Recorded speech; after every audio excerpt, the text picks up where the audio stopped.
Hi, and welcome to this session where we will be discussing, we will be having a dialogue around why do we need to nurture, mentor young people, youth as leaders? Why do we need to nurture them? Why do we need to talk about youth in leadership? Especially within the concept of nurturing them to take space in different levels of leadership in society and in organizations. It is very, very important to talk about this because leadership is a very, very important skill.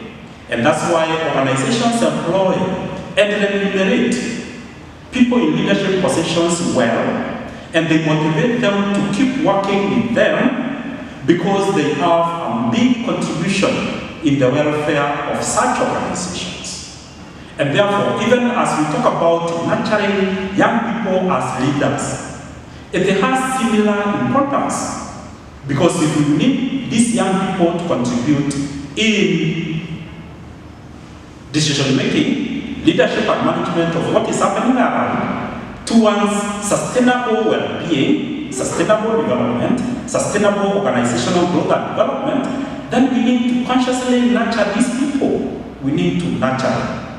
And we can think about at public space, within public leadership space. What happens when we have bad leaders, toxic leaders? What will happen? You can think about corruption. You can think about ineffectiveness, inefficiency in execution of public programs, public projects, and offering public services. You can think about non-responsive, irresponsible people occupying public leadership space.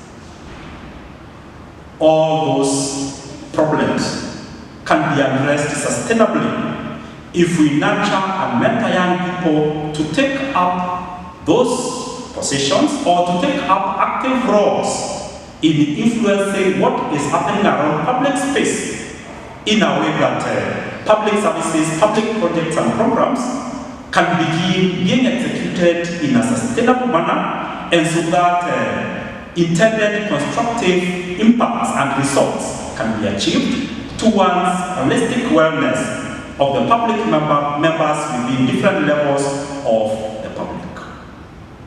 How about within the organization? As I started by saying, organizations have been looking for these good leaders who will spur the organization from lower level to a process of continued growth, development, and well-being of not only the organization, but the people working under the organization and the services being offered to the targeted clients, people in the society, and so that the organization can have better image and good brand within the society. Young people have a great potential in contributing to this process. What is the starting point? Nurture the skills of these young people, nurture the abilities of these people, nurture the knowledge space of these young people so that they can contribute meaningfully to what is happening around the entire organogram, the entire organizational structure of any given institution. If we remove leadership, what will happen to these organizations? If you answer that question, the answer should be similar to if we ask, if we remove young people in any organizational structure, what will happen to the organogram of this organization, to the life of this organization in terms of sustainability? The answer is the secret of organizational sustainability lies within nurturing and mentoring young people as leaders who can contribute meaningfully in the decision-making and in the leadership and management of these organizations. So whether it's a religious organization, whether it's a formal secular organization, your organizational lifespan is at risk if within the structure you are missing young people. And nurturing and mentoring young people as leaders in your organization should be a serious consideration. But on the other side, if we take the flip side of the coin, young people should be ready to be nurtured. And this is where we say that any leadership development should begin with faithful, effective, competent followership, being a good follower, being a learner. The first step in taking a leadership role is acknowledging that you are a learner. Not only learning from the knowledge aspect of it, but learning how to serve other people better, especially when we look at servant leadership model.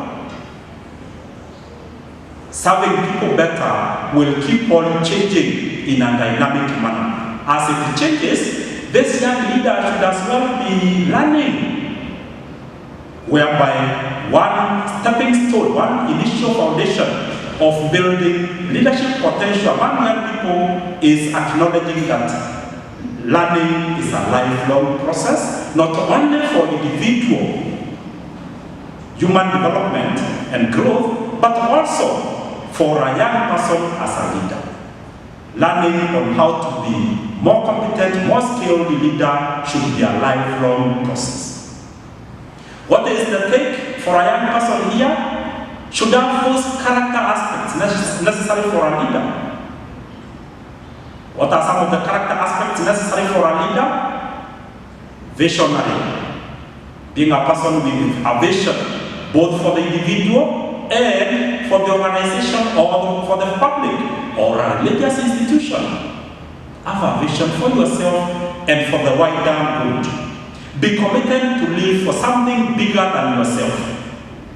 In other words, have this vision that is bigger than your selfish interest. Being able to live outside the comfort zone of the me, myself, and my interests. What are other characters that are necessary? Displaying the behavioral patterns.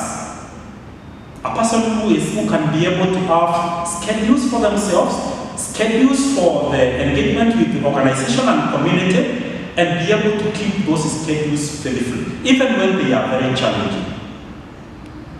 Being able to follow the laid down operation standards and procedures. The procedures on how the organization is working, the standard operating procedures for the institution, the standard operating procedures for a public officer, all those are very, very key. And you are not able to follow them, then you will be having trouble to be mentored as a leader. Be a quick learner, be able to adjust and cope with the changing dynamics of different spaces of leadership, and be ready to take up those spaces where you need to contribute in what is happening. That readiness will be very, very important.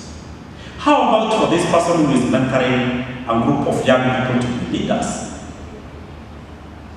One of the courses I've taught at the university is leadership through mentorship and coaching. And there are those key roles for a mentor and those key roles for a mentee. So, as you take up this person, identify your role as a mentor. Learn on how to be a better mentor each day and be ready and be comfortable with the concept of having this young person taking an active leadership role, contributing in decision making, contributing in top level leadership and management, decision making. Be keen to listen. Active listening to the interest of these people, young people that are learning to take leadership role. And learn, prepare. If there is a course you can take, like I've mentioned in teaching and training on mentorship in different forums, take such a course, enroll in such a program, and nurturing young people to take active leadership roles will be fun. It is fun. Because a lot of creativity, innovation, and learning new ways of doing it comes a long way in the process. as an individual, have that mindset of taking active role in decision making and influencing what is happening around your life, so that you develop as a young person, you develop your life as an upcoming leader. Influence what is happening around you at a family level, so that the children that you as a young leader brings forth or nurtures within the programs and activities that you will be undertaking can be mentored again to be active leaders for childhood. In the society, we need you young people. I myself being a young person and I'm coming into a senior youth, we are very important in influencing what is happening around the society, the community. You can think about the influence we can bring about in our society setting, culturally, religiously, moral, ethical sense. You talk to any elderly person or a person you consider to be elderly, because an elderly person is relative. Talk to someone you consider to be elderly and they will lament, they will tell you that moral, ethical values have been deteriorated. They call it moral decadency. Learn on their perception, the attitude towards this moral decadency, and then decide on yourself on what you can contribute on the table in decision making and in personal behaviors and day-to-day routine when it comes to moral behavior.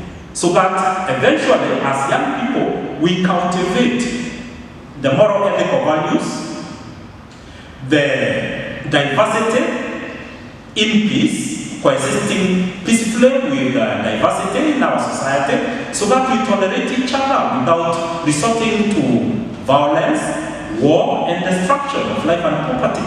And so that we can have peaceful society, that we can build sustainable development for our future, the future of our children and the generations that will come. And therefore, it's very important